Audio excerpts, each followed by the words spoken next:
আপনি জানেন কি আমাদের বাড়ির পায়খানা ও পানি বর্জ্য কোথায় যায়? এটা একটা বড় সমাধান হলো সেপটিক ট্যাঙ্ক। এটা একটি ভূগর্ভস্থ পাত্র যেখানে পায়খানা ও রান্নার পানি সহ বর্জ্য জমা হয় এবং প্রাকৃতিকভাবে কিছুটা পরিবেশিত হয়। এর উপকারিতা: পরিবেশ দূষণ কমায়, স্বাস্থ্য ঝুঁকি হ্রাস করে, দুর্গন্ধ ও মশার উৎপাদন কমে, জলের স্তর রক্ষা পায়, গ্রামের এলাকার সাশ্রয়ী ও কার্যকর সমাধান। সাধারণত এটা কংক্রিট বা ইট দিয়ে বানানো হয়।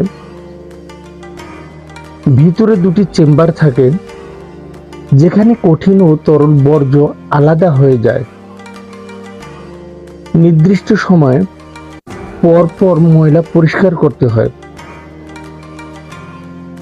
তাই টেকসই ও স্বাস্থ্যকর জীবনযাপনের জন্য সেপটি ট্যাঙ্ক রাখা জরুরি। পরিষ্কার থাকুন, নিরাপদ থাকুন।